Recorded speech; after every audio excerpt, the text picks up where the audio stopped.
সেই তো ভালো মানুষ বটে। তা আপনার মন ভালো, আপনি মানুষও ভালো, আপনার গায়কীও ভালো, সব দিকে আল্লাহ আপনাকে পরিপূর্ণ দিয়েছেন। তবে সব ভালো, কিন্তু একটা গান যা গাইছেন রে ভাই, ওই গানটা তো আমার কাছে কেমন জানি লাগছে না। কেন রে মন সাধু সঙ্গ নিলে না, এটা না, এটা তো ভালো গান। পরে যে গানটা গাইছেন ওইটাও ভালো গান, কিন্তু আমার মনে তো খটকা লাগছে। সেটা কি? জন্ম মরণ সৃজন পালন ভান্ডারির হুকুমে হয়, ভান্ডারিতে ভান্ডারি উদয়। আমরা মুমিন মুসলমান যারা, আমরা জানি কি জন্ম মরণ কার হাতে? আল্লাহর হাতে না?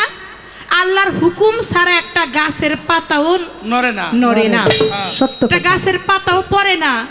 জন্ম মরণ সৃজন পালন সব ভান্ডারির হুকুমে হয়। আমরা তো জানি আল্লাহর হুকুমে জন্ম মরণ হয়। কি আপনারা কি বলেন? আল্লাহর হুকুমে জন্ম মরণ হয় না? কিন্তু এই যে মানিক দেওয়ান যে বললো ভান্ডারির হুকুমে হয়, এটা পাইছেন কই? একটু ব্যাখ্যা করে দিয়েন। এটার দলিল আজকে দিয়ে যাবেন, নাই তো এই গাছের লোকে বাইন্দা তুমি।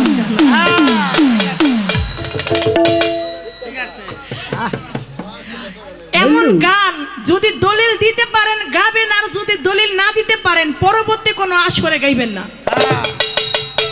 আজকে দলিলটা নিতে চাই। এবার আমার গানের পাশে গান দিলেন, চমৎকার গান। আমি গান করেছিলাম আল্লাহর আদেশ নির্দেশ এই দুনিয়ায় যে মনটাতে বাস্তবায়ন হয়, সেই মন গেছে আল্লাহর আরো সইয়া, দেখ না চাইয়া সাধু মনে দুয়ারও খুলিয়া। বেহালা বন্ধ করেন, বুঝছি বেহালা আজকে আর বাজবো না। আমার গানের পাশে গান দিলেন, শক্ত সাধনার বলে আসিয়া মানব কুলে, 16 আনা দিবে বলে আজও দিলে না, কেন রে মন সাধুর সঙ্গ নিলে না। আমরা প্রত্যেকটা মানুষ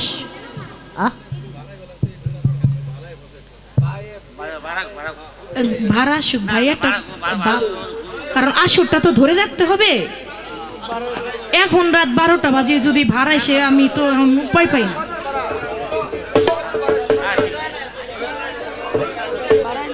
এখন যদি আমি ওই গানগুলা গাই, দর্শক অর্ধেক যাইব না। আমার স্টেজ ভাবে আমার গান করতে হবে।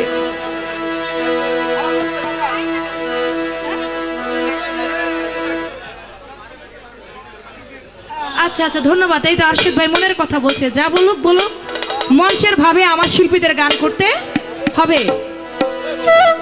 আমরা বুকে হাত দিয়ে আমরা যারা মানুষ আছি, কেউ বলতে পারবো না যে আমার 16 আনা পরিপূর্ণ আছে। বাবা 16 আনা পরিপূর্ণ রাখতে পারে আল্লাহর ওলিরা। আল্লাহর ওলি ব্যতীত 16 আনা পরিপূর্ণ কয়জনে রাখতে পারি বাবা? আমরা একটা দিনের ভিতরে এমন একটা দিন যায় না যে আমরা মিথ্যা কথা না বলি। আমরা হাত দিয়ে পরের মাল আত্মসাৎ না করি, পা দিয়ে কুপথে না চলি, কান দিয়ে কুকথা না শুনি, নাক দিয়ে কুঘ্রাণ না নেই, মুখ দিয়ে সত্য কথার থেকে মিথ্যা কথাটাই বেশি আসে। তাহলে আমরা 16 আনা পরিপূর্ণ কিভাবে রাখতে পারি? আর 16 আনার যদি 1 আনা কমতি পড়ে, আমার আল্লাহ বলেছে আমি তাকে রতি মাসাও ছাড় দেব না। আমার এক নাম হাসরের মাঠে থাকবে ওয়াহিদুল কাহার। আমি কঠিনের থেকে কঠিন হয়ে সেদিন বিচার করব। তো আপনার কাছে আমি জানবো ভাই 16 আনাটা, এই 16 আনাটা ঠিক রাখার কর্মটা কি, আর 16 আনাটা কি বলা হয়েছে? 16 আনা আমরা বুঝবো কি করে যে এটাই আমাদের 16 আনা? আর 16 আনা ঠিক রাখার কর্মটা আজকে আপনি একটু শিখিয়ে যাবেন। মালজোড়া পালা গানের নিয়ম আছে, গানের কথা ধরে একটা প্রশ্ন রাখতে হয়। তাই আপনার কাছে গানের কথা থেকে একটা কথা আমার রইল। আমার যদি আজকে আপনার মাইকের কারণে গলা বসে, আর কালকে যদি গান না গাইতে পারি, পরশুদিন এই যে আমার ভাইয়ের উস্তাদ কাজল দেওয়ানের সাথে, শ্রদ্ধেয় কাজল দেওয়ানের সাথে গান এই নাগর চৌধুরীর দরবারে, আজকে যদি গলা ভেঙে ফেলাই উপায় হইব কি? না হইলেও তো 50টা ক্যামেরাই যাবে সেদিন। পরে শেষে ক্যামেরায় গান শুনে কেবল চন্দ্র সরকারের গলা ভাঙ্গা। কণ্ঠ ভালো না, একটু সুন্দর করে দিবার চেষ্টা করবেন, বেশি হাতাহাতি করবেন না। যত লাড়বেন তত ক্ষতি হইব।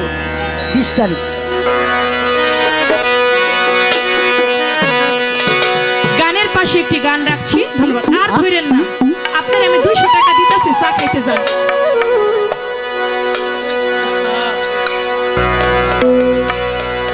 আপনি চা খাই আসেন, নেন।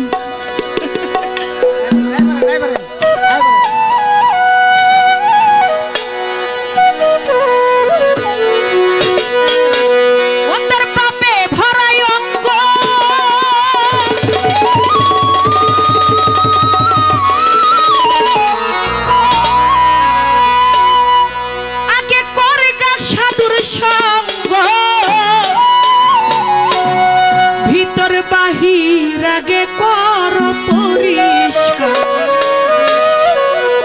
মানুষ হওয়া ভাবে কঠিন এক ব্যাপার বাবা, মানুষ হওয়া ভাবে কঠিন এক ব্যাপার।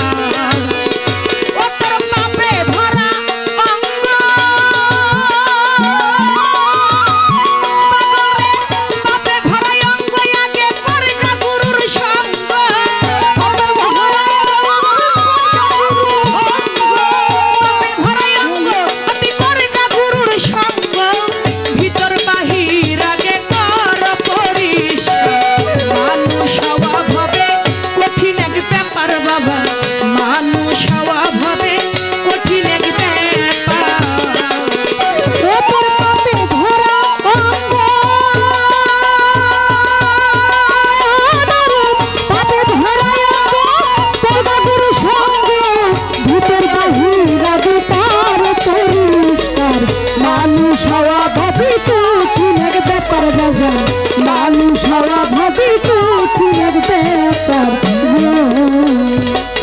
দরদি হে দরদি বাজান রে, ভাবে নিলে গুরুর মন্ত্রণা, দূরে যাবে যন্ত্রণা, এই দেহে আবর্জনা রবে না রে।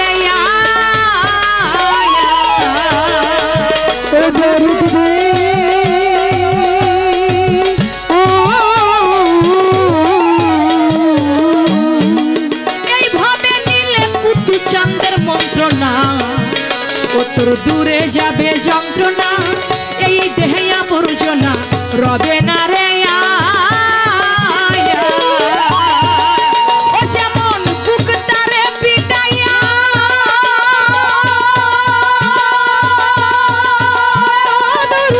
বুক তারে পিটাইয়া আগুনে জ্বালাইয়া, বুক তারে পিটাইয়া আগুনে জ্বালাইয়া, বুক তারে পিটাইয়া আগুনে জ্বালাইয়া, যতন করিয়া তারে বানাই অলংকার।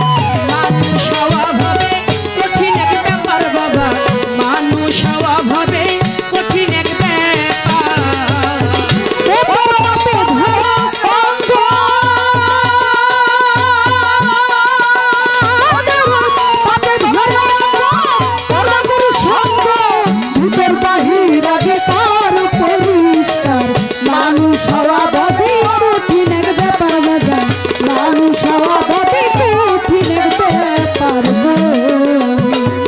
কবি জালালউদ্দিন খাঁ বলেছেন, হাত পা নিয়ে জন্ম নিলে মানুষ বলে কয় না তারে মানুষ হইতে কয়জন পারে।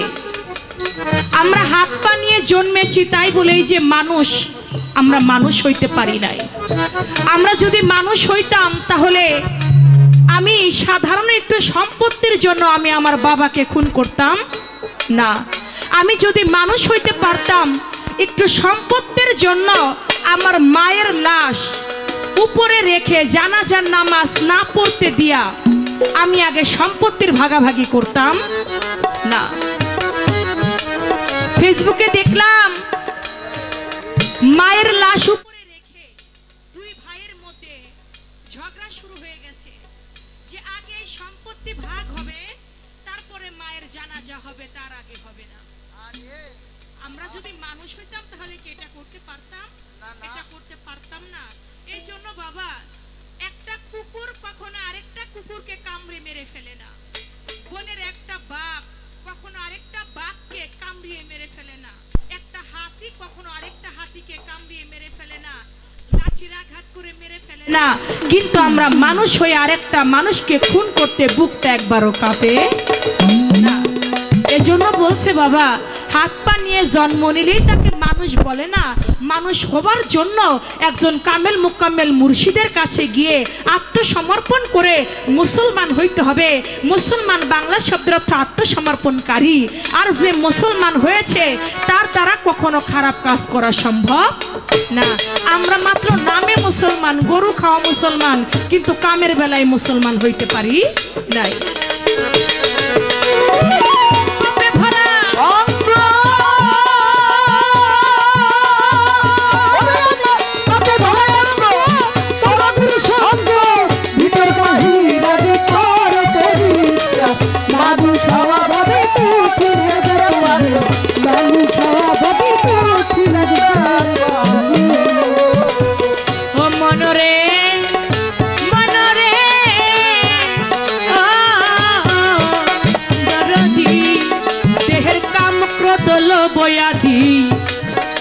বাজান হিংসা নিন্দা ভয় ইত্যাদি, ওরে এই সব যদি ছাড়তে পারো মনরে আমায়,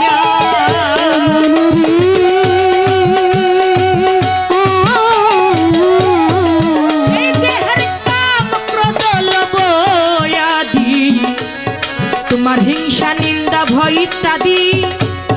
আমার আল্লাহ পাক বলেছেন তুমি তোমার যৌবন কাল এটা খুব খেয়ালের কাল। এই কালটাকে তুমি কখনো অবহেলা অবজ্ঞা করে তুমি শেষ করে দিও না। এই জন্য বলেছে যৌবন যার যুদ্ধে যাবার সময় তার। যে ঘরে থাকে মালামাল সেই ঘরে রাখতে হয় খেয়াল, দিতে হয় দেয়াল, যেন ঢুকতে না পারে শিয়াল। আমার ঘরে মালামাল আছে, কিন্তু সেই মালামালকে আমি ক্ষয় করে দিচ্ছি ঘাটে পথে রনে বনে জনে জঙ্গলে। আমাকে তো মালিক এজন্য পাঠায় নাই। এই রতির অপচয় করা যাবে না। আমি কত মাঠে ঘাটে ফেলে দিচ্ছি, এর জন্য আমার জবাবদিহি করতে হবে। তাই বলেছে এই দেহে কাম ক্রোধ লোভ আদি, বাজান আমার হিংসা নিন্দা ভয় ইত্যাদি, এই সব যদি ছাড়তে পারো মনরে আমায়, কাম নদীর জলে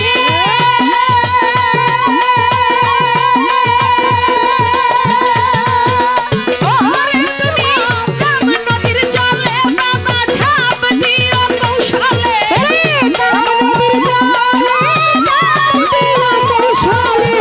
কাম নদীর জলে তুমি ঝাঁপ দিও কৌশলে, কাপুর ভিজে না যেন ভাই কহুশিয়া, মানুষ হওয়া হবে কঠিন ব্যাপার, মানুষ হওয়া হবে কঠিন ব্যাপার,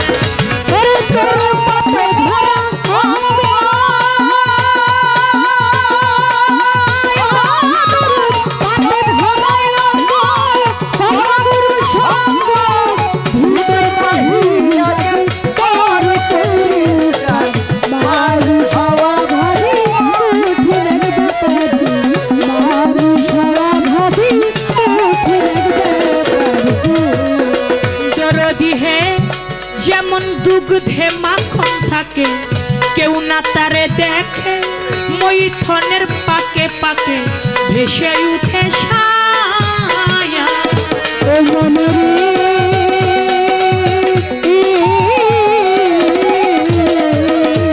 যেমন দুগ্ধে মাখন থাকে, কেউ না তারে দেখে, মৈথনের পাকে পাকে ভেসে উঠে ছায়া, কৌশল না জানিলে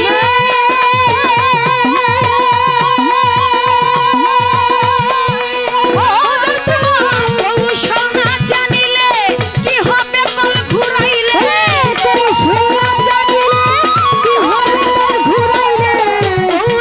না জানিলে কি হবে কল ঘুরাইলে, বিফলে জনম বাবা যাবে গো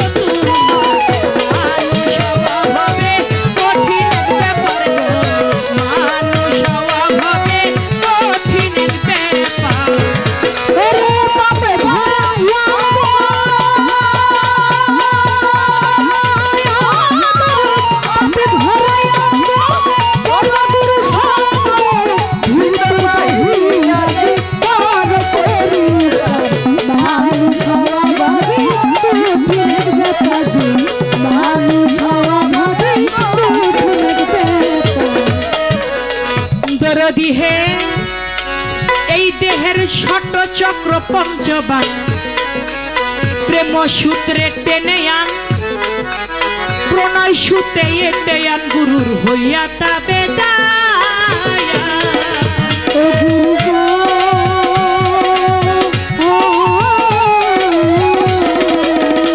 এই দেহের ষট চক্র পঞ্চবান প্রেম সূত্রে এটে আন প্রণয় সূত্রে টেনে আন গুরুর হইয়া তা বেদায়া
ধন্যবাদ।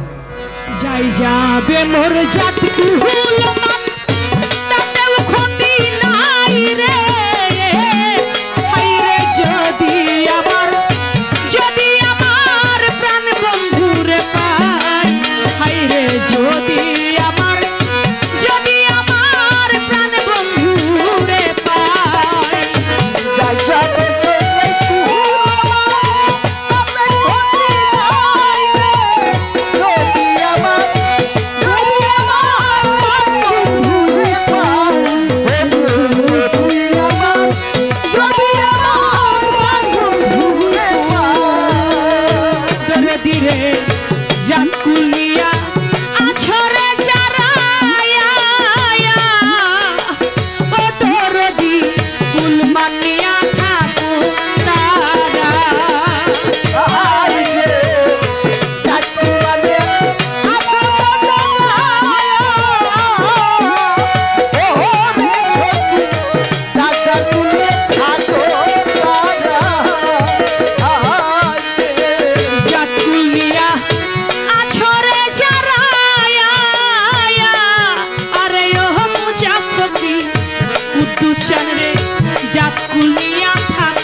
বামপন্থী লোক তারা কখনো জাত কুলমানের ভয় করে না।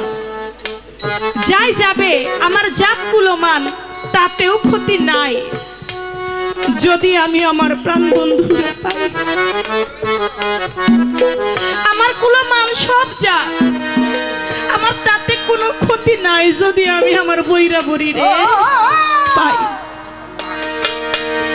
এক চোরা 40 বছর চুরি করে, 40 বছর যাবত চুরি করে। তো চুরি করে দেখা যাচ্ছে চুরি করে আর ধরা খায়, মায়ের গুতা খায়।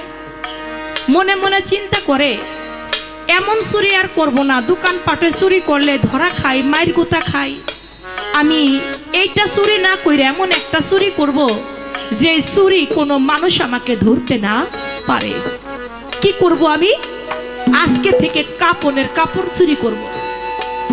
যে ব্যক্তি মারা যাবে আমি তার কাপড়ের কাপড়টা চুরি করে বাজারে নিয়ে বিক্রি করে দেব। এমনি ভাবে চোরার দিন চলতে থাকে। মানুষ মারা গেলেই ও খোঁজ নেয়, খোঁজ নিয়ে সেখানে গিয়াই কাপড়ের কাপড়টা নিয়ে বাজারে বিক্রি করে দেয়। চুরি করে রাত্রেবেলা বাজারে, সকালবেলা বিক্রি করে। পাশের গ্রামে একজন আল্লাহর ওলি, উনি আল্লাহর ওলিরা কি বাবা সব জানে না? যারা কামেল ওলি তারা তো জানে। তার ভক্তরে বলে ডাক দিয়া, যা তো ওই গ্রামে যে চোর আছে ওর যে একটা নাম আছে গ্রামের মধ্যে, ও যে চুরি করতো আগে, চুরির একটা নাম আছে, ওই চোরারে গিয়া কবি আমি তাকে সঙ্গে নিয়া এক মুঠো ভাত খাইতে চেয়েছি, আমি তাকে সঙ্গে নিয়া আমি এক মুঠ খানা খাইতে চাই এবং আমি তার সাথে কিছু কথা বলতে চাই, তুই গিয়া বল। তার ভক্ত গেছে, ভক্ত যাইয়া কয় চোরের দরজার মধ্যে দাঁড়াইয়া চোরাকে ডাক দিছে। যখন ডাক দিছে দরজা খুলে দিছে। কয় কেন আসছো তুমি? কয় আমার পিসা হুজুর আপনাকে একটু আমার সঙ্গে যাইতে বলছে। কয় কেন? কয় আপনাকে সঙ্গে নিয়া 2 মুঠো এক বেলা খাইতে চায়। কয় দেখছো শালার কত বড় ভণ্ড পিসা, আমি একটা চোর আর আমারে নিয়ে নাকি খানা খাইব।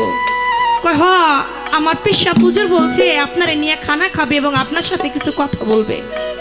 কয় শালার কত বড় ভণ্ড হইলে একটা চোর রে চিনে না, আমারে নিয়ে খানা খাইতে চায়। বলে হ্যাঁ বলছে, আপনাকে বিনয় করেই বলছে আপনি একটু আমার সঙ্গে চলেন। বলে ঠিক আছে। ও মনে মনে এমন গালাগালি করতে করতে যাইতেছে যে শালার কি পিসাব, চোর চিনে না, চোর রে নিয়ে খাবে। ও মনে মনে গালাগালি করতে করতেই যাইতেছে। যখন পিসাব হুজুরের ঘরের সামনে দাঁড়াইছে, ভক্তদের বলতেছে আমার বাড়িতে ও আসছে, অতিথি রূপে হলো নারায়ণ। তুই ও চোর হোক যাই হোক, আমার ভক্ত যারা তোমরা চোর, পা দুইটা সুন্দর করে ধুয়াইয়া আমার আমি যেখানে বসি তার পাশে একটা চেয়ার দাও, পরে সুন্দর করে বসাও। ভক্তরা গুরুর হুকুম পালন করলেন, ওই চোরেরই পাও সুন্দর করে ধুয়াইছে, ধুয়াইয়া গুরুর পাশে বসতে দিছে। বলে বাবা দেখ, মনে মনে কয় কত বড় ভণ্ড পীর সাহেব হইলে আমি একটা চোর আমার পাও ধোয়াই উনি ওনার পাশে বসায়। ওনার ভিতরে আসলে কামলিয়াতে কিছুই নাই, যদি কামলিয়াতে থাকতো আমার মতো চোরকে ওনার পাশে বসাইতো না। এটা মনে মনে বলে আর বলে বাবা তুমি তো আমার পাশে বসছো, আসো আমরা কিছু খাই। কয় আপনি আমাকে ডাকছেন কেন এটা আগে বলেন। বলে আমি তোমাকে ডাকছি কেন সেটা বলবো, আগে তুমি আমার বাড়িতে আসছো, আমার বাড়ির সেবাটা যদি তুমি না নাও তাহলে তো হয় না বাবা, তুমি আগে একটু সেবা নাও। দুইজনে মিলে পাশাপাশি বসে বসে খানাটা খাইছে। খানা খাওয়া যখন শেষ হয়ে গেছে, ভক্তদেরকে বলে বাবা তোমরা এখন একটু বাইরে যাও, ওর সঙ্গে আমি 2টা কথা বলবো। ভক্তরা বাইরে চলে গেছে। যখন বাইরে চলে গেছে, ওই চোরকে বলে বাবা তুমি যে ব্যবসাটা করো এটা আমি জানি, তুমি যেই ব্যবসাটা করো এটা আমি কিন্তু জানি। কয় কি কোন আপনি, আপনার ভিতর তো কামলিয়াতে কিছুই না, আমি আবার কিসের ব্যবসা করি, আমি তো কোনো ব্যবসাই করি না। কয় বাবা তুমি একটা ব্যবসা করো। কয় আমি দিন আনি দিন খাই, আমি কিসের ব্যবসা করি? কয় বাবা তুমি কাপড়ের কাপড় চুরির একটা ব্যবসা করো না। ও থুতুমুতু খায় গেছে, কিরে এই পিসাবে দেখি জানে আমি কাপড়ের কাপড় চুরি করি। ওর মনে মনে ভাবতেছে উনি তো চাইলে পারতো আরো 10 জন মানুষের কাছে জানাই দিতে, উনি 10 জন মানুষ ডাইকা না জানায় উনি আমার একাকিত্ব ভাবে ডাইকা উনি আমার বিষয়টা জানে, তারপরও বলতেছে দেখি তো উনি কি বলে আমাকে। বলে বাবা তুমি তো কাপড়ের কাপড় চুরি করো, তোমার কাছে আমার একটা অনুরোধ, আমি যখন মারা যাব তুমি কিন্তু আমাকে আমার কাপড়ের কাপড়টা বাবা চুরি করো না। তুমি যদি আমার কাপড়ের কাপড় চুরি করো আমি কিভাবে উলঙ্গ হয়ে আমি আমার মালিককে মুখ দেখাবো? তুমি যদি আমার কাপড়ের কাপড়টা খুলে নিয়ে যাও আমার বন্ধুর সামনে আমি কিভাবে উলঙ্গ হয়ে মুখ দেখাবো? বাজান তুমি আমার কাপড়ের কাপড়টা আমি মরার পরে নিও না।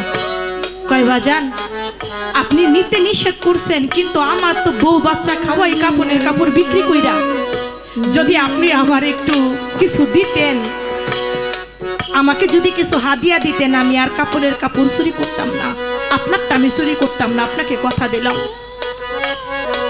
বলে বাবা কি দেব তোমাকে? আমি তো সর্বসময় আল্লাহর প্রেমে ডুবে থাকি, আমার তো দুনিয়ার কোনো মোহ মায়া নাই। তুমি আমার থেকে পকেটে হাত দিয়ে 1টা টাকা পাইছে, কয় নাও তোমাকে আমি 1টা টাকা দিলাম বাবা, অনুরোধ রইল তুমি আমার কাপড়ের কাপড়টা চুরি করো না। বলে ঠিক আছে, বাড়িতে চলে গেছে। ভিতরে তার অস্থিরতা শুরু হয়ে গেছে। আরে কত বড় একজন আল্লাহর ওলি, উনি জানে আমি একজন কাপন চোর, তারপর কত ভালোবেসে আমাকে আদর করে খাওয়াইলো। স্ত্রীর কাছে বলল যে এমন এমন বিষয়। কয় স্বামী যেহেতু সে আপনাকে নিষেধ করছে আপনি কিন্তু দয়া করে তার কাপনের কাপড়টা চুরি করেন না। কয় না না 1 টাকা দিচ্ছেন আমারে, আমি চুরি করব না। রাত্রিবেলা ঘুম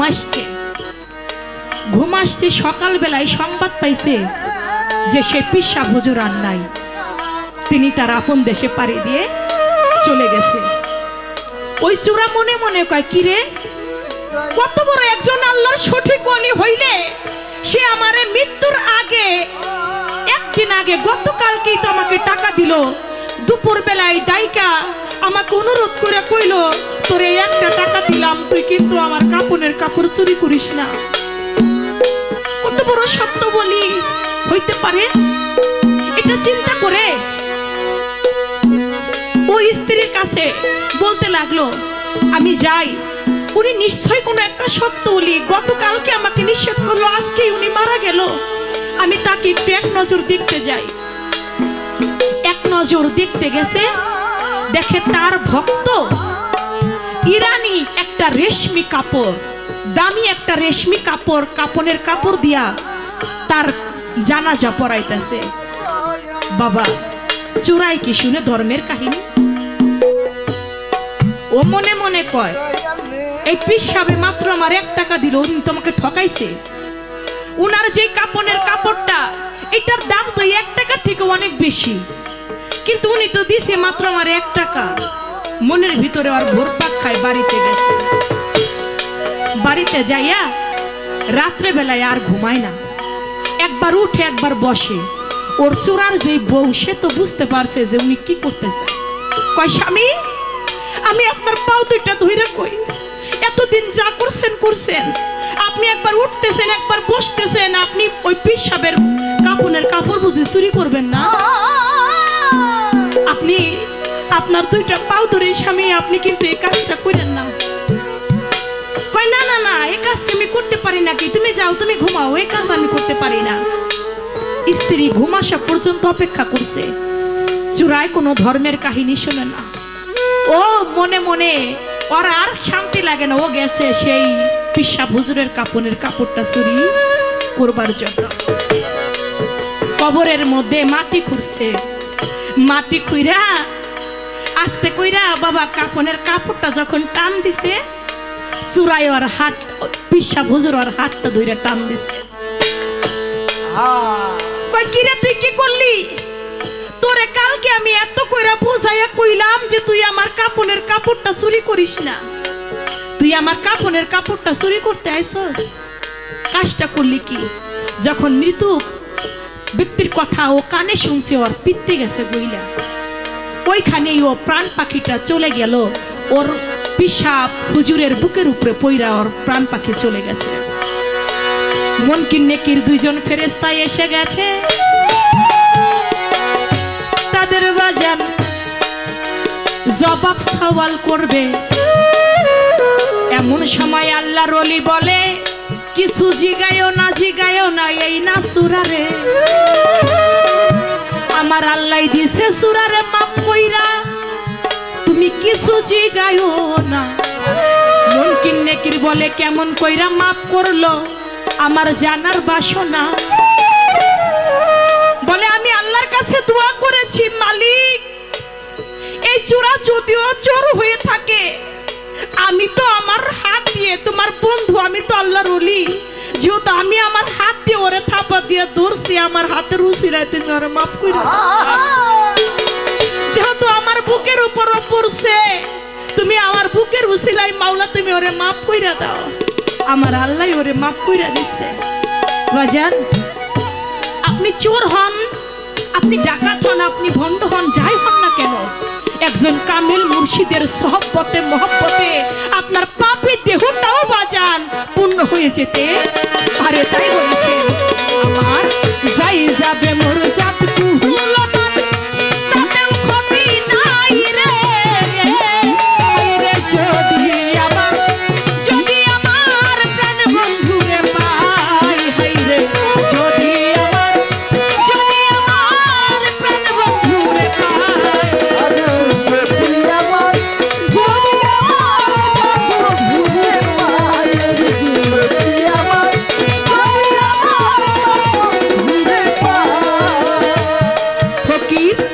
লালন বলে, কানন রে বালায়া, ওরে আমার কান্দে নিলাম ভিকার ঝুলা। লালন বলে, কানন রে বালায়া, ওরে আমার কান্দে নিলাম ভিকার ঝুলা। লালন বলে,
সবই হয় বিফল হায়রে ভেঙে গেলে সেই সে পীড়িত মরার আগে মরে হায়রে ভেঙে গেলে সেই সে পীড়িত মরার আগে মরে প্রেমের মর্ম বুঝে রাজে মন দিও না তারে যার তার সাথে করলে পীড়িত কান্দায় বারে বারে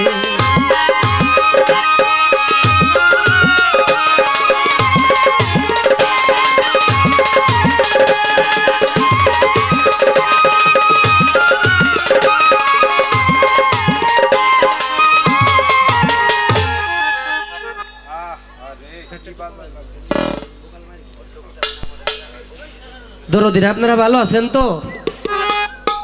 হ্যাঁ,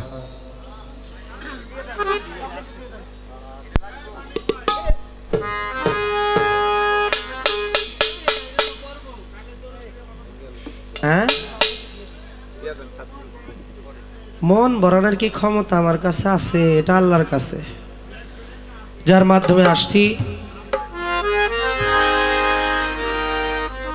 আমার আব্দুল সাত্তার বাজান ছোটবেলা থেকেই আরশেদ সাহেব আমার দয়াল পরশ চাঁদের সাথে অনেক দিন সময় কাটিয়েছেন। এই মিউজিকের গানটি শুনে আমার দরদি আমাকে 500 টাকা দিয়ে দোয়া জানিয়েছেন। আমি তার প্রতি ভক্তি শ্রদ্ধা রাখছি। দরদি এই যে, এই দরদি, এই একটা কইছেন তো, আপনি কোন দেশে আছেন? আমি চোখ দেখলে বুঝি তো।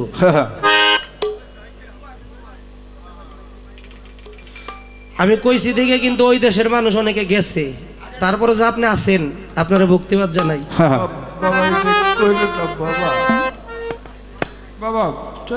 অনেক সুন্দর কথা বললেন, ভাবছিলাম আমার চন্দ্রা আমার মনে আজকে কিছুই কইব না, তো আজকে দেখলাম ভাবনাটা একটু ভিন্ন, না কিছু সে কইয়েই সারলো আর কি। গান করলাম, আপনি জানেন ফকির রমেশ কে? যার লেখা গানটা আমি করেছি, আমার মরণের আর নাই রে ভয়, ভান্ডারেতে ভান্ডারি উদয়, জন্ম মরণ সৃজন পালন ভান্ডারির হুকুমে হয়। আপনি জানেন রমেশ ফকির তিনি মাইজ ভান্ডারের একজন উজ্জ্বল প্রদীপ, এবং এই রমেশ ফকিরের গানে আপনি ভুল ধরলেন। আমি তো আপনার স্পর্ধাকে শ্রদ্ধা করি। আপনার এত বড় সাহস, এত বড় স্পর্ধা, আপনি এমন সাধকের গান ভুল ধরছেন। আর সবচেয়ে বড় ব্যাপার হচ্ছে আপনি ব্যাখ্যা না দিতে পারলে আপনার গাছের হাতে বানবেন। আপনি কোন গাছের হাতে বানবেন তা তো কইলেন না। গাছ তো মানুষকেও আত্মতত্ত্বের ভাবে বোঝানো হয়, কি মানুষকে বোঝানো হয় না গাছ? আপনার হাতে বানবেন না, ওই আসল গাছের হাতে বানবেন, এটা তো মানুষের কইলেন না। পরের স্টেজে কইব না, আমার পাখি ভাই কইছে পরের স্টেজে কইব। আসলে আপনার গানটার লিরিক আপনার কাছে আছে কিনা আমি জানি না। আপনি একজন শিক্ষিত পারসন, মোটামুটি জানেন। গানটার জন্মটা দেওয়ার পরে একটা হাইপেন দেওয়া লেখার মধ্যে। আপনার এখানে শিক্ষিত সমাজ, হাইপেন দ্বারা কি বোঝে এটা আপনারা ভালোই বুঝেন। তারপরে মরণ, এরপরে একটা কমা দেওয়া, তারপর হলো সৃজন, এখানেও একটা হাইপেন দেওয়া, তারপর হলো পালন ভান্ডারির হুকুমে হয়, এখানে কোনো হাইপেনও নাই, দাড়ি কমাও নাই। এখন আপনি একটু বললেন তো হাইপেন দিয়া, কমা দিয়া, এই আবার হাইপেন দিয়া কি বুঝাইছে? এটা আপনার কাছে আমার কথা রইল, আপনি একটু বুঝাইবেন মানুষরে। আর মাইজ ভান্ডারের মহাসাধক, তার সম্বন্ধে আমি একটা গান করব, তারপরে আমি আচ্ছা পালার প্রথম শুরুটা করছে কি চন্দ্রা সরকার না? আমার কি মাথা নাই চন্দ্র সরকারের ওইখান থেকে দুইটা পয়েন্ট ধরে তারা দুইটা প্রশ্ন করি? আছে না? আমি কি তাই করছি দরদিরা? কারণ আজকে চাইছি প্রাণ খুইলা দুইজন শিল্পী গান করবো,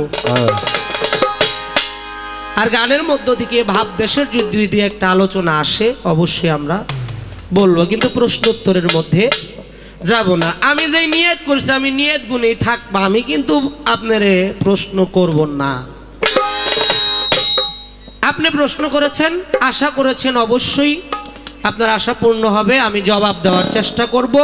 প্রশ্ন করলেন 16 আনা ঠিক কিভাবে রাখবো, বলছিল না? আমি একটা গান গাইবো, বাউলের বাউল, মহাবাউল, আত্মার বিজ্ঞানী, পদকর্তা লালন সাইজি। তার এই কালামটা শুনলেই আপনার প্রশ্নের জবাব পূর্ণাঙ্গভাবে হয়ে যাবে। আমার দয়াল পরশচান্দের খুব কাছের মানুষ, আমার দরদি মোল্লা চুন্নু মোল্লা সাহেব বাবাজি আসছে, আমি ভক্তি রাখি তার প্রতি। এই যে কথাটা বলেছিলাম, গানটার একটু অর্থ বুঝে নিবেন। জন্ম, মানুষের জন্ম কি একবার হয়? তরিকতপন্থী মানুষের আবার কম লোকে এই যে খোঁচাখুচি, এই খোঁচাখুচি দোষটা ভাই সরাইতে হইব। যত খোঁচাইবেন ততই নষ্ট হইব ভাই, খোঁচাইলে নষ্ট হয় ভাই। একভাবে রাখেন দয়া করে, হ্যাঁ, ধরাধরি করবেন না। জন্ম, আমাদের মাইজভান্ডার শরীফে জন্ম দিবস পালন করা হয়, এটাকে বলা হয় খসরোজ শরীফ। খসরোজ শরীফ, এই খসরোজ শরীফটা অনেক দরবারেই পালন করা হয়। আপনি যে পরশুদিন গান করবেন নাগর চৌধুরী বাবার দরবারে, সেখানেও এটা পালন করা হয়। মরণ, আমি কিন্তু এটা বলে গেছিলাম, মতু কেবলা আন্তা মৌত, মরার আগে একবার জিন্দা মরা মরো। এটা কি বলে? মরা, ওইটাও জিন্দা মরা। এটা কোথায় গিয়ে মরবেন? একজন ওলি আল্লাহ পীর মুর্শিদের কাছে গিয়ে আপনার মরতে হবে।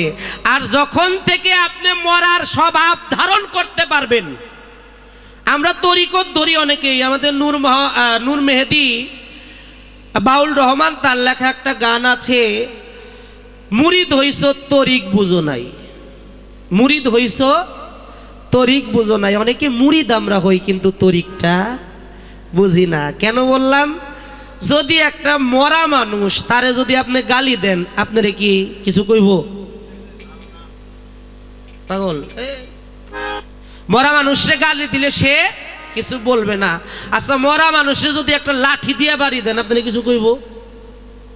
হ্যাঁ, মরা মানুষের লাঠি দিয়ে বাইরে এলো কিছু কইব না। যেমন কিছুদিন আগে নুরাল পাগল রে কবর থেকে উঠে জ্বালায় দিছে, তাও কিন্তু পাগলে কিছু কয় না।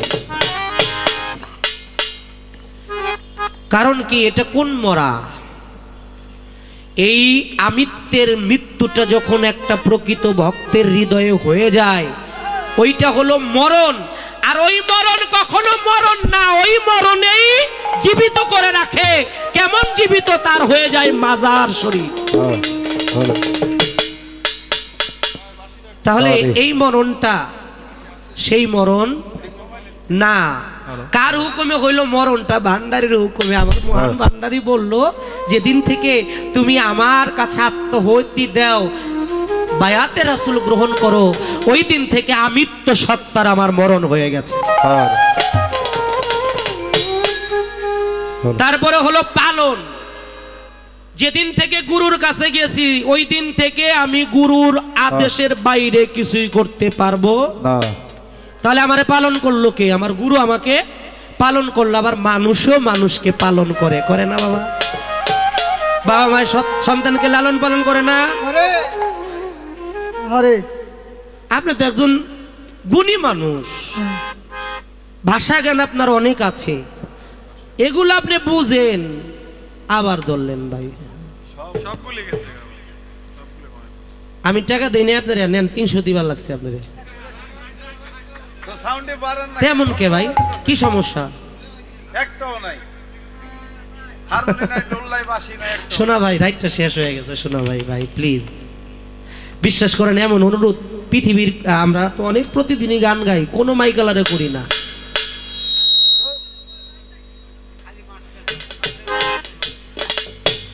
খোঁচাখুচির অভ্যাসটা ভালো না, বই কইছি ভাই, এটা ভালো না। হ্যালো, তাহলে আল্লাহর আদেশ ফরজ, রসুলের আদেশ সুন্নত, প্রত্যেকটা ভক্তের কাছে তার মুর্শিদের আদেশ হলো ফরজে আইন।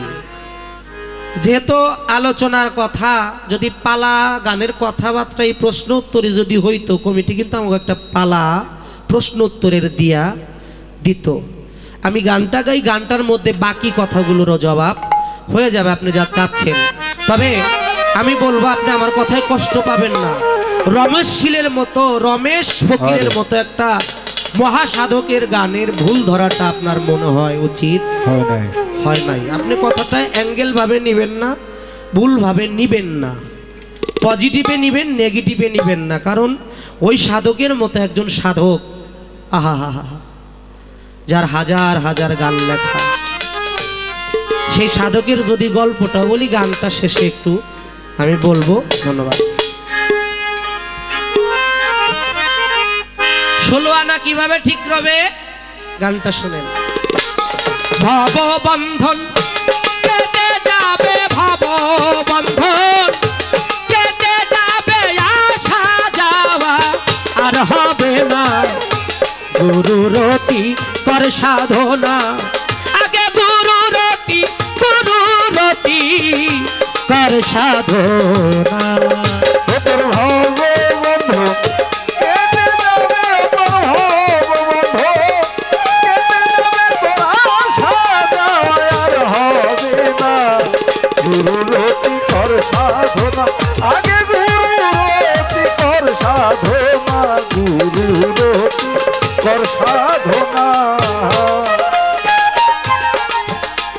আগে প্রবর্তনের গুরু চেন, পঞ্চতত্ত্বের খবর জানো, নামে রুচি হলে জীবনে তার কেন দয়া হবে না।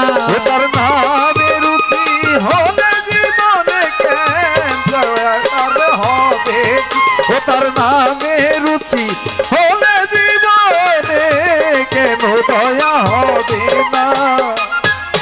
প্রবর্তনের গুরু চেন,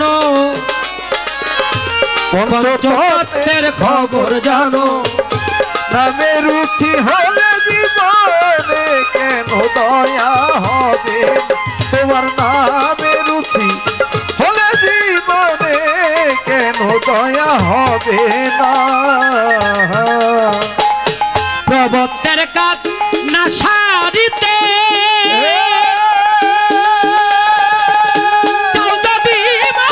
সাধু হতে প্রবর্তের কাজ না সারিতে,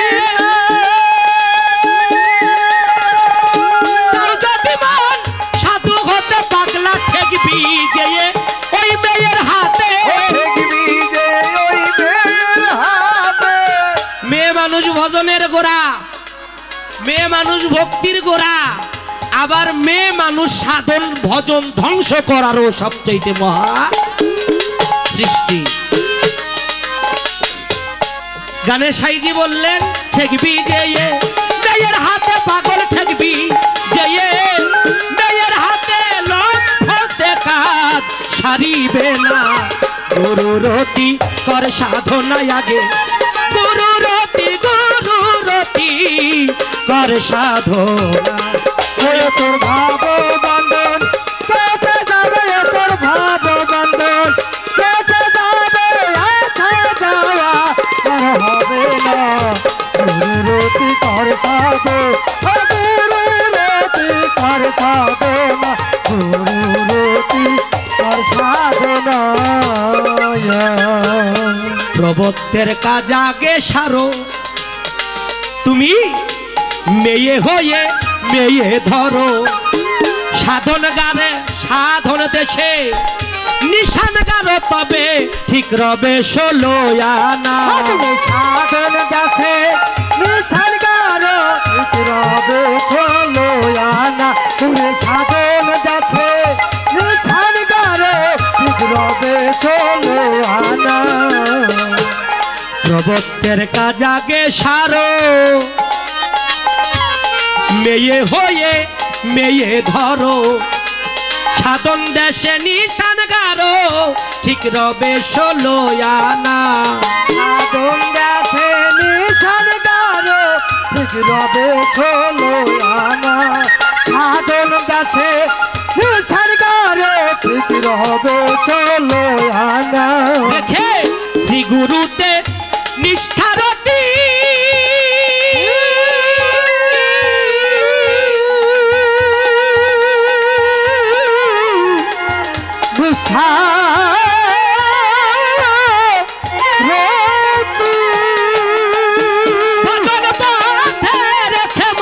রেখেছি গুরুতে নিষ্ঠারতি।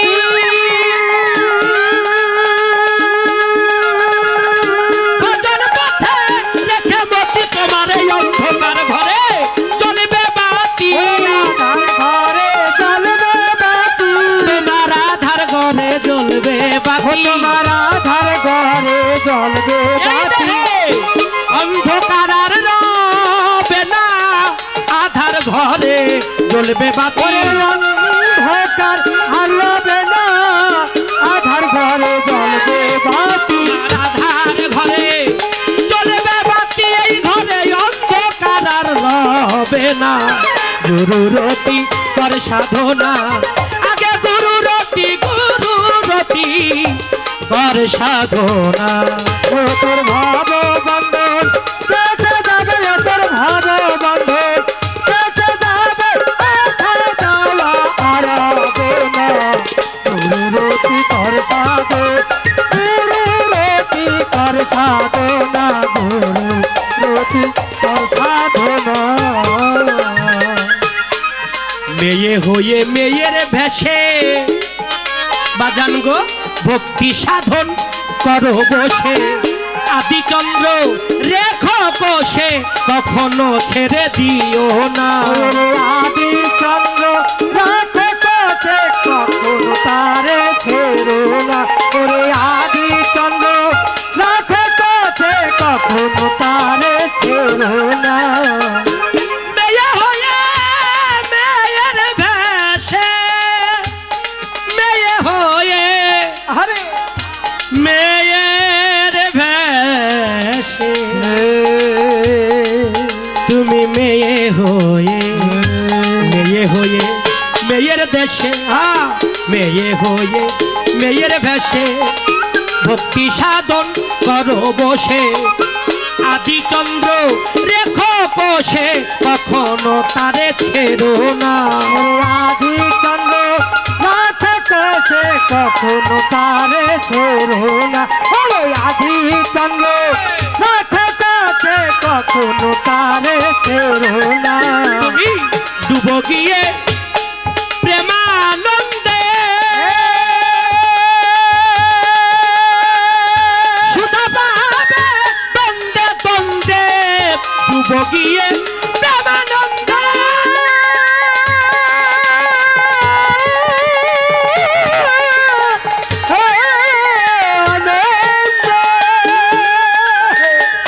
সুধা পাবে দ্বন্দ্বে দ্বন্দ্বে। ফকির লালন কয় জীবের পাপ খণ্ডে। ফকির লালন কয় জীবের পাপ খণ্ডে। কয় জীবের পাপ খণ্ডে। সেটাই আমার ভাগ্যে হলো না। লালন কয় জীবের পাপ খণ্ডে। আমার ভাগ্যে হলো না।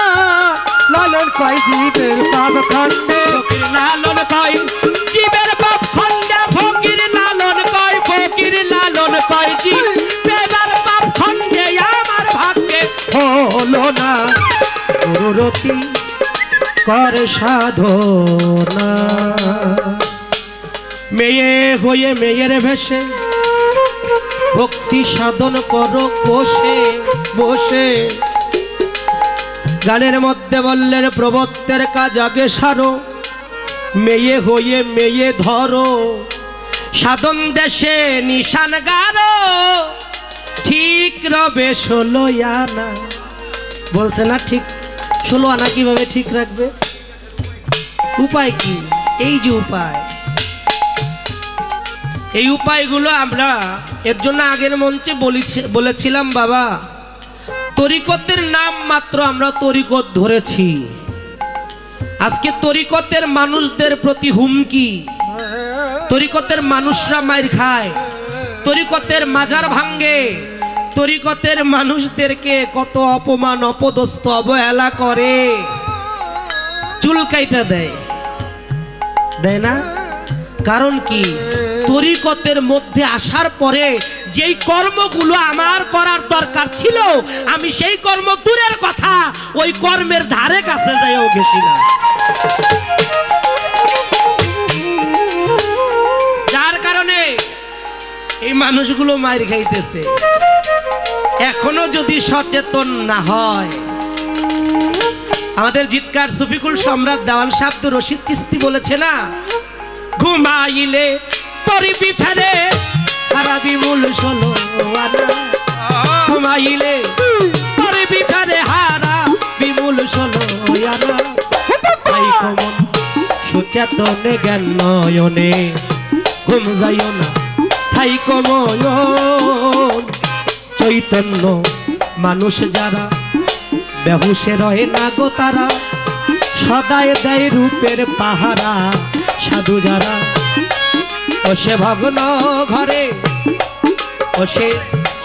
ও সে দিব্য ঘরে বসত করে, ভগ্ন ঘরে আর থাকে না, ও সে দিব্য ঘরে বসত করে, ভগ্ন ঘরে আর থাকে না, ঠাই কমন সুচেতনে জ্ঞান নয়নে ঘুম যাইও না, ঠাই কমন, ঠাই কমন সুচেতনে জ্ঞান নয়নে ঘুম যাইও না, ঠাই কমন।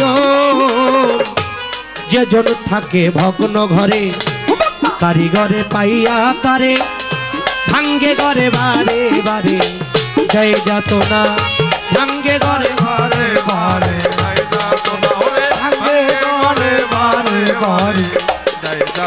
ওই ঘরামি যার বাধ্য হইছে ঠিক বেতার ষোলো আনা, ওই ঘরামি যার বাধ্য আছে ঠিক বেতার ষোলো আনা, তাই কমন সুচেতনে জ্ঞান নয়নে ঘুম যাইও না, তাই কমন। ওরে দেওয়ান রশিদ কয় মন বারে বারে ঘরখানা লও পাকা করে, বসত করো ওই না ঘরে ঘর আর ভাঙবে না, বসত করোই না ঘরে ঘর আর ভাঙবে না, বসত করোই না ঘরে ঘর আর ভাঙবে না। ওরে দেওয়ান রশিদ বলে বারে বারে ঘরখানা লও পাকা করে, ঘরে ঘর আর ভাঙবে না। ওরে এমন সারা বাড়ি বলাই না ঘর, ওই ঘরে কেউ বাস কইর না, সারা বাড়ি বলাই না ঘর, ওই ঘরে কেউ বাস কইর না। এই ঘরটা পাকা করলে এই ঘরটা আর ভাঙে না বাবা। আমার রমেশ ফকিরের কথা যদি বলি, আমার রমেশ ফকির তিনি যখন এই পৃথিবীর মায়া ত্যাগ করে পরম বন্ধুর বাসরে পাড়ি দিয়ে চলে গেল, তিনি কিন্তু একটা হিন্দু মানুষ ছিল বাবা। তার হিন্দু সমাজের মানুষ এসে বলতেছে রমেশ হিন্দু ছিল, তিনি মারা গেছে, আমরা তাকে কাষ্ঠ নলে দাবা মানে আমরা তাকে চিতার মধ্যে উঠিয়ে আমরা তাকে পোড়াবো। আর আমার বাবা ভান্ডারীর গোলামরা বলতেছে তোমরা কি বলো, রমেশ তো আর হিন্দু নাই, মাইজ ভান্ডারে এসে আমার ভান্ডারীর গোলামি করে ভান্ডারীর কাছে মুরিদ হয়ে কালেমা তয়্যব লা ইলাহা ইল্লাল্লাহু মুহাম্মাদুর রাসূলুল্লাহ সাল্লাল্লাহু আলাইহি ওয়াসাল্লাম সে কালেমা পড়ে মুসলমান হয়ে গেছে, ভান্ডারীর গোলামি করে খাঁটি হয়ে গেছে। হিন্দুরা বলতেছে একদম মানবো না, ও আমাদের গোত্রের ওরে আমরা অবশ্যই পোড়াবো। এখন হিন্দু আর মুসলমানের মধ্যে একটা মারামারি লেগে গেছে। বাবারা কি বিরক্ত হইতেছে? মারামারি লেগে গেছে। তৎকালীন যে টিউনো ছিল প্রশাসনের পক্ষ থেকে এসে তিনি বলতেছে তোমরা গ্যাঞ্জাম করো না, গ্যাঞ্জাম করলে এটার কোনো সমাধান হবে না। হিন্দু যারা আছো তোমরা শুনো, সনাতনী যারা আছো শুনো, তোমরা যদি একটা লাশকে পোড়ায় দেওয়া হয় তাকে আর মাটি দেওয়ার দরকার পড়ে না। তাহলে আমি সমাধান করে দেই, ওকে তোমরা আগে মাটি দিতে দাও, ইসলামের কর্মকাণ্ড করতে দাও, তারপরে মুসলমানের কাজ শেষ হয়ে গেলে যখন মাটি দিয়া তারা চলে যাবে তখন তোমরা কবর থেকে লাশটা উঠাইয়া পোড়াইয়া দিও, নাহলে যা খুশি তাই করো। বাবা দেখেন, এই ঘরটা যার পাকা হয় সেই ঘরটার কোনোদিনও ভাঙে না বাবা। একটা কাঠ আপনি পোড়াইয়া দিছেন, ছাই হয়ে গেছে, ছাই হওয়ার পরে তাকে কি আপনি আর জ্বালাইতে পারবেন? যে ভক্তটা তার মুর্শিদের প্রেমাগুনে আজকে আমার যেই দরবারে গান করতেছি, এই দয়াল তার মুর্শিদের প্রেমে নিজেকে এমন ভাবে জ্বালাই আছে, এমন ভাবে পুরাইছে, মরার পরে দোজকে যাবে পূর্বে এই ভয়টা তার অন্তরে আছে বলে আমার মনে হয় না। কারণ মুর্শিদ প্রেমের পুরা এটা সবাই পড়তে পারে না বাবা। রমেশ তাকে যখন মাটি দিয়ে চলে গেছে, হিন্দু রাইসা লাশটা খুঁড়বে, কবরটা খুঁড়বে, আর আমার বাবা ভান্ডারীর ভক্তরা বলতেছে, বাবা মাওলা ভান্ডারী, ও মাওলা ভান্ডারী, তোমার কাছে যেদিন থেকে রমেশ এসে তোমার চরণের গোলাম হয়েছে আমরা তো জানি গুরু ভাই আমার রমেশ, রমেশ তো তোমার প্রেমে পুরে খাঁটি হয়ে গেছে, তোমার নাম গ্রহণ করেছে, তোমাকে ভালোবেসেছে। ও মাওলা ভান্ডারী, তোমার ওই নামের দোহাই দিতেছি, গুরু যদি সত্য হয়, ভান্ডারী তুমি যদি সত্য হও, তাহলে আমাদের গুরু ভাই রমেশ তার লাশটা যেন ওরা উঠে পোড়াইতে না পারে। ভাই সে জানে ভাইয়ের জ্বালা রে,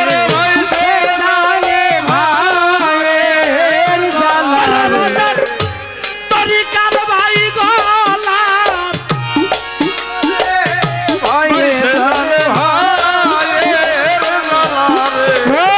তরিকার ভাই গলার মালা রে, ভাই সে জানে ভাইয়ের জ্বালা রে। কোথায় আমার তরিকার ভাই, ওরে ভাই আইরে বুকে তোরে বুকে লইলে আমার রুস্তম চান্দের ছবি, ওই ছবি সামনে পইরা যায়। কোথায় আমার পরশ চান্দের গোলাম না দরদিরা, আইরে বুকে আয়, তোরে বুকে লইলে পরশ চান্দের ছবি সামনে পইরা যায়। আইরে ভাই সঙ্গ করিয়া, রে ভাই সঙ্গ ওরে তোরে বুকেতে জড়াইয়া ধরি, আইরে ভাই সঙ্গ করি, ওরে বুকেতে জড়াইয়া ধরি, আইরে ভাই সঙ্গ করি। ভাইয়ে ভাইয়ে বুক মিশাইলে ওরে ভাই সেই জায়গায় মেরাজ হইয়া যায়, দুইজনের মাঝখানে মুর্শিদের ছবি সাদাই ভেসে রয়। আইরে ভাই সঙ্গ করি, আইরে ভাই সঙ্গ করি, ওরে তোরে বুকেতে জড়াইয়া ধরি, আইরে ভাই সঙ্গ, ওরে আমার দয়ালের সাথে মেরাজ করি, আইরে ভাই সঙ্গ করি, আমার দয়ালের সাথে মেরাজ করি, আইরে ভাই সঙ্গ করি। দয়াল প্রেমের পোড়া দেহ রে, ওই দেহ আগুনে পুড়ে না,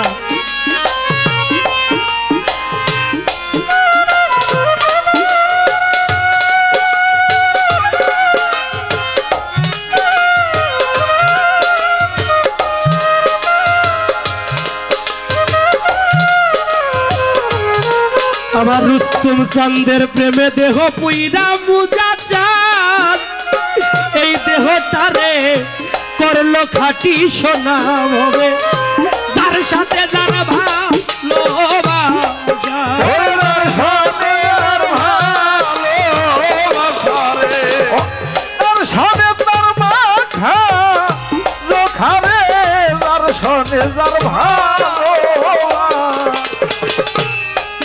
নিদান কালের মুর্শিদ সান তুমি আছো কোন বাদেশে আজকে তোমার পাগল রমেশ ফকির শুয়ে আছে ওই না কবর দেশে দরদি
যার প্রেমে যার বড় দেহ ওই দেহ আগুনে পুড়ে না আবার রুস্তম চাঁদের পোড়া মানুষ ভাবে আছে রে কয়জন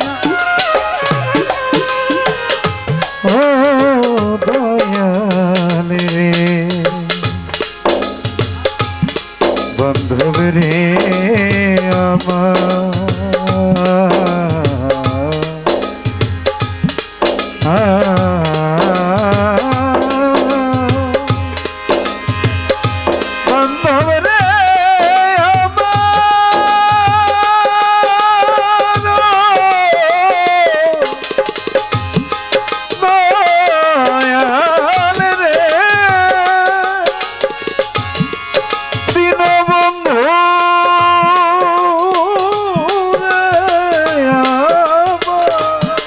ভান্ডারীর ভক্তরা বাবা ভান্ডারী আমাদের গুরু ভাই রমেশের দেহটা যেন পোড়াইতে না পারে তোমার ওই চরণে আমাদের এই কাঙালদের একটাই নিবেদন ও বাজার আমার দরদি যখন কবরটা খুঁড়ছে কবরটা যখন খুঁড়েছে একটু আগেই তো রমেশকে মাটি দিয়ে গেছে হিন্দুরা কবরটা খুইরা দেখে সেখানে আর রমেশ ফকিরের লাশ নাই রমেশ ফকিরের লাশ নাই রমেশ ফকিরের লাশ নাই সেখানে পড়ে আছে একটা তাজা তরতাজা একটা পদ্ম ফুল পদ্ম ফুল চিনেন না আপনারা একটা পদ্ম ফুল পড়ে আছে আজও পর্যন্ত রমেশ ফকিরের দরবারে যদি কেউ যায় তাহলে সেখানে অন্য কিছু নিয়ে যায় কিন্তু সাথে করে পদ্ম ফুল নিয়ে ফকিরের দরবারে দেয় ওই ঘটনা দেখে ওই সময় যারা হিন্দু ছিল ওইখানে উপস্থিত সাথে সাথে আমার মোহন মাইজ ভান্ডারে গিয়ে তারা আমার মোহন মাইজ ভান্ডারের কদমে গোলামি স্বীকার করে নিয়েছে তারা মুরিদ হয়ে গেছে তাহলে তো আপনি বলেন সেই একজন মহাসাধক তার গানের মধ্যে আপনি ভুল ধরলেন ভুল না হলেও যদি ভুল হয়ে থাকে আপনি একজন গুণী মানুষ হিসেবে এটার ব্যাখ্যা করে দিবেন আমি আমার মালিককে স্মরণ করে রাখবো গান দয়াল রে যারা ভালোবাসে তাদের আর দুঃখ ছাড়া সুখ পাওয়া যায় না আরে আমার বন্ধু রে ভালোবাসে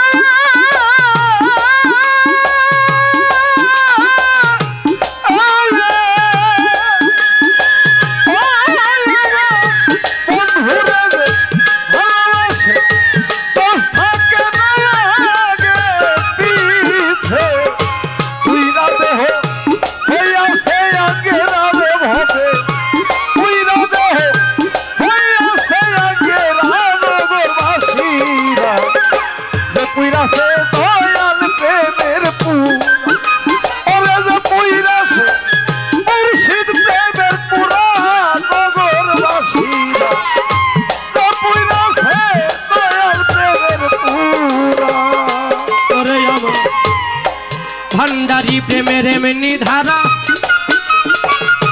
ওরে বাজান বইরা বরি প্রেমের এমনি ধারা এই দেহে প্রাণ থাকিতে দিন দামরা রে জ্ঞান থাকিতে হয় গো দিশাহারা ওরে নগরবাসীরা জ্ঞান থাকিতে হয় গো দিশেহারা ও নগরবাসীরা জ্ঞান থাকিতে হয় গো দিশেহারা ওরে আমার রুস্তম জান প্রেমের এমনি ধারা পরশে জান বাজান এই দেখে প্রাণ থাকিতে দিন দামরা রে জ্ঞান থাকিতে হয় গো দিশাহারা ওরে নগরবাসীরা জ্ঞান থাকিতে হয় গো দিশেহারা ও নগরবাসীরা জ্ঞান থাকিতে হয় গো দিশেহারা ওরে বাজান ভালো বন্ধু দুইটাই সমান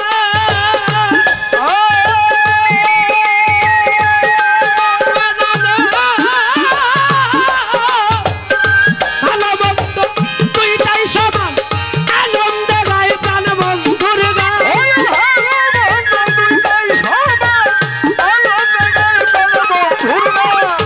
ভালো বন্ধু দুইটাই সমান আনন্দে গায় প্রাণ বন্ধুর গান যারা কামেল পীরের তরিক ধরা রে বাজান যারা কামেল পীরের তরিক ধরা নগরবাসীরা যে বইরা সে বাজান প্রেমের পরা রে বাজান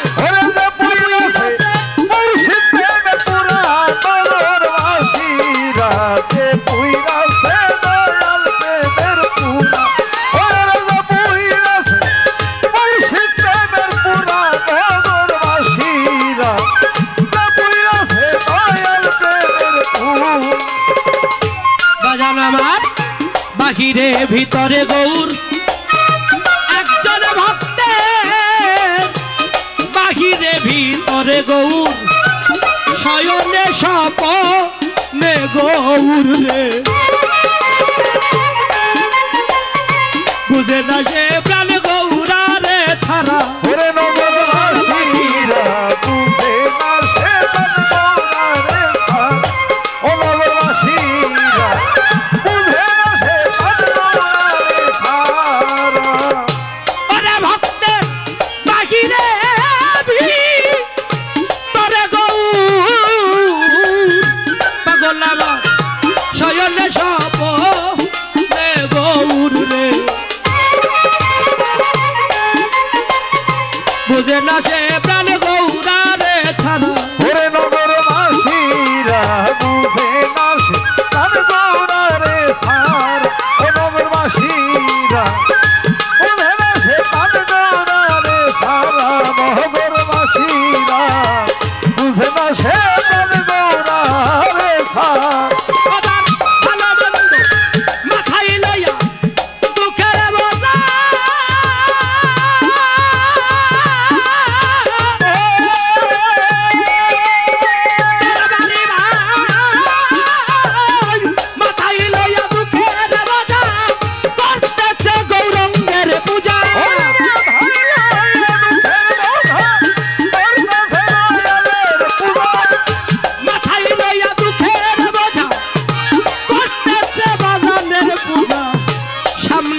একজন ভক্তের যায় আসে না ভালো মন্দে।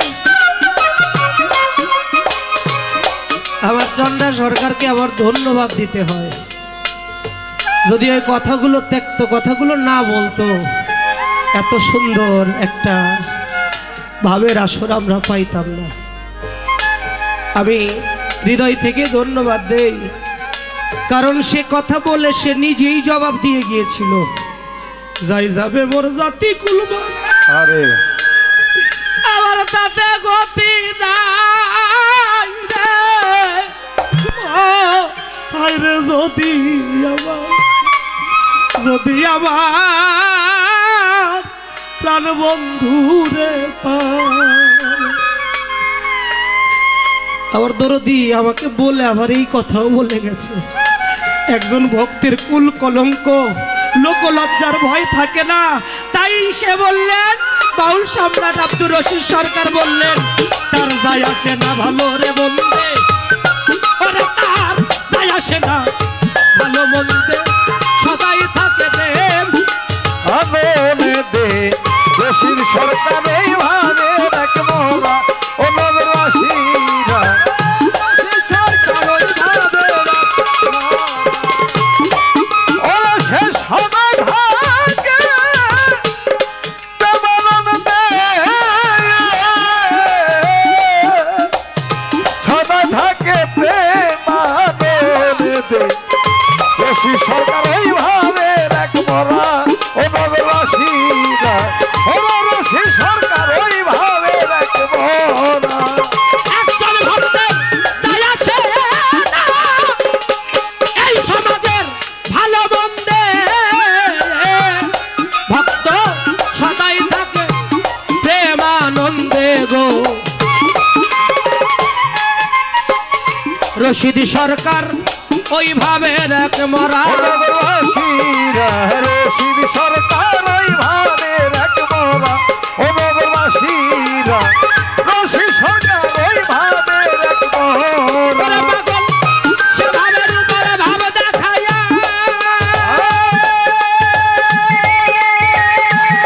আমার রশিদ ভাবের উপরে ভাব দেখায়া, হঠাৎ একদিন যাই চলিয়া,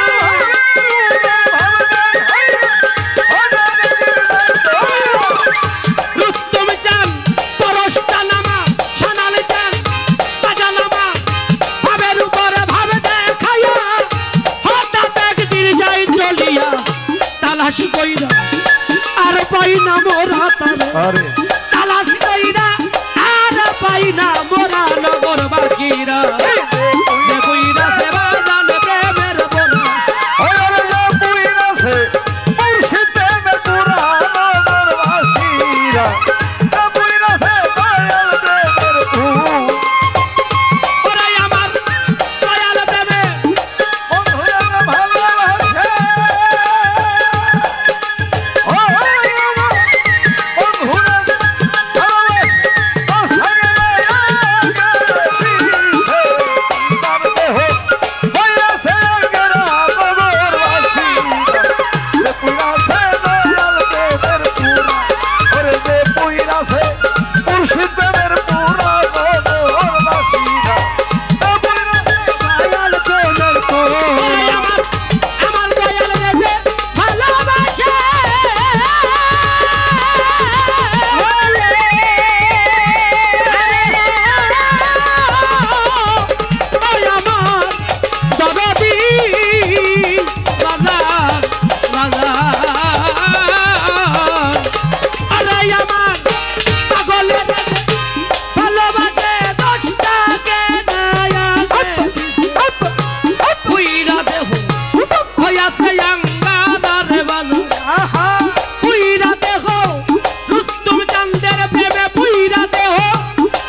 বাজান প্রেমের পোড়া, যে বুইরাছে দয়াল প্রেমের পোড়া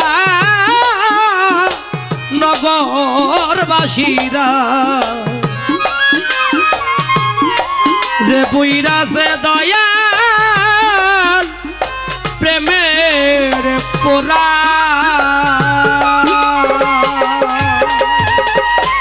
দরদিরা গান চলাকালীন আমার বাবু ভাই